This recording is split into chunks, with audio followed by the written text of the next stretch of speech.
Shalom, damai di hati. Tema perenungan kita diangkat dari bacaan kita tadi, yaitu dalam kitab Sakaria 6 ayat 9 hingga ayat yang ke-15. Diberi tema bersama membangun bait Tuhan.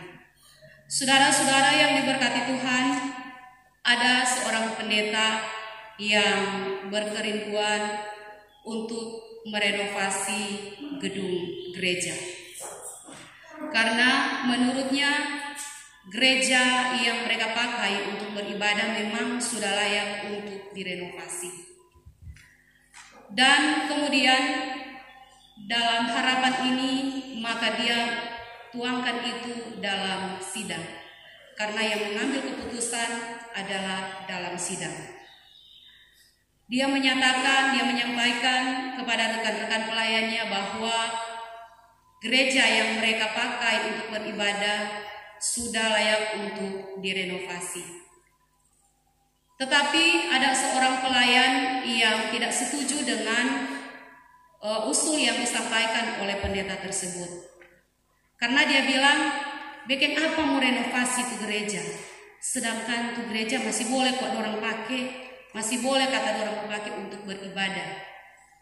Tetapi karena dituangkan di sidang dan hanya satu orang pelayan yang tidak setuju dan pelayan-pelayan yang lain setuju, maka diambil kesimpulan bahwa gereja tersebut akan direnovasi dengan keputusan suara yang terbanyak. Maka pelayan-pelayan menyampaikan kepada jemaat agar supaya saling membantu dalam pembangunan gereja tersebut. Saudara-saudara yang diberkati oleh Tuhan, pada beberapa hari selanjutnya terjadilah korsleting. Nyandak sangka-sangka tuh gereja terbakar. Maka pendeta merasa sedih. Kemudian datanglah pelayan yang tadi yang nyandak setuju dengan renovasi gereja tersebut. Dia datang ke pendeta, dia kasih salahkan ke pendeta. Dia bilang ini kok semua gara-gara pendeta. Sebenarnya gereja belum layak untuk merenovasi, mar pendeta kok suka-suka merenovasi. Dan membuat pendeta merasa bersalah, pendeta merasa sedih. Tetapi ada pelayan-pelayan yang lain yang memberikan kekuatan kepada pendeta tersebut. Dorang bilang, pendeta jangan takut. Dorang akan bekerja sama untuk membangun kembali ini gereja ini. Saudara-saudara yang diberkati oleh Tuhan kita Yesus Kristus, akhirnya datang orang dari pihak asuransi. Mereka mengatakan bahwa gereja ini akan menerima asuransi. Dan kemudian banyak sekali dukungan yang diterima dari pihak pemerintah dan juga banyak orang yang peduli terhadap pembangunan gereja tersebut. Dan gereja pun ini dibangun kembali dan lebih megah dari sebelumnya. Saudara-saudara yang diberkati Tuhan, kebaikan selalu menemukan jalannya. Walaupun dihadang, tetap namanya kebaikan akan menemukan jalan. Apalagi jika ada hubungan dengan pekerjaan pelayanan bagi Tuhan.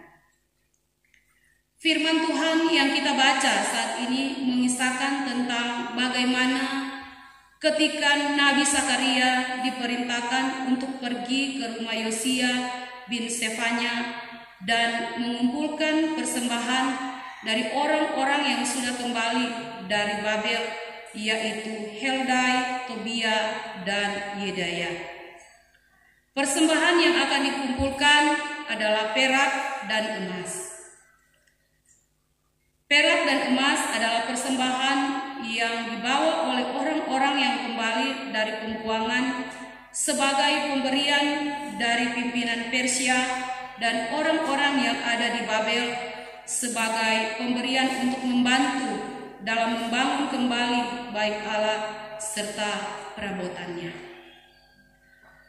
Mari kita lihat bagaimana Tuhan menggerakkan hati para pemimpin Persia dan orang-orang di Babel.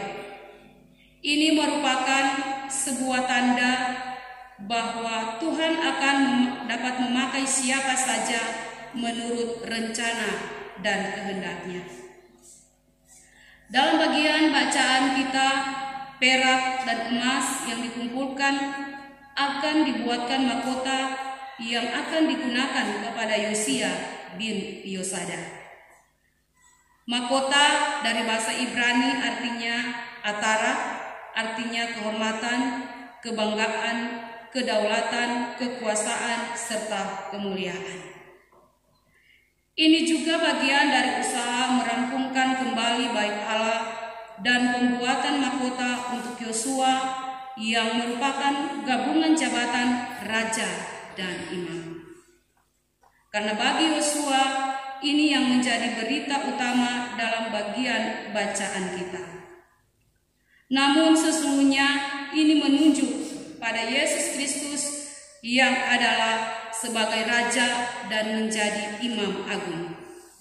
Kedatangan Yesus Kristus yang dinanti-nantikan inilah yang disebut tunas Daud.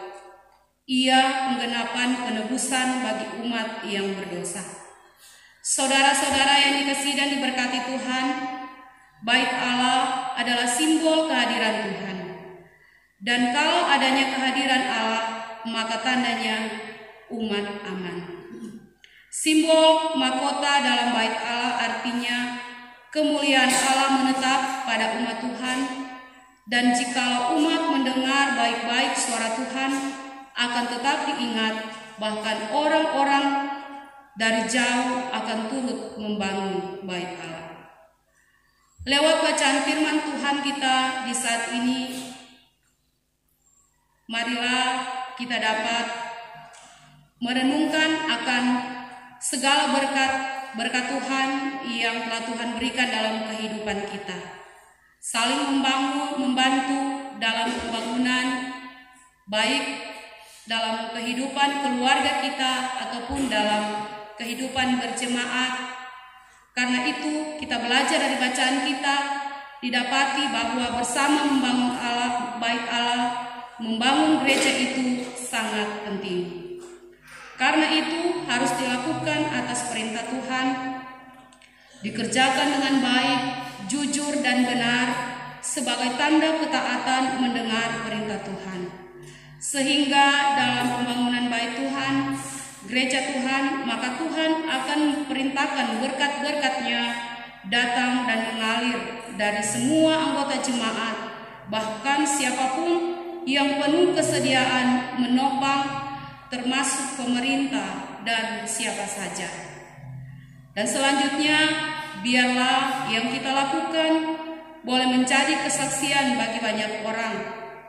Jadilah kita orang-orang yang peduli terhadap pembangunan fisik jemaat, bahkan pembangunan rohani jemaat. Tuhan Yesus memberkati firman-Nya dan memberkati kita semua. Amin.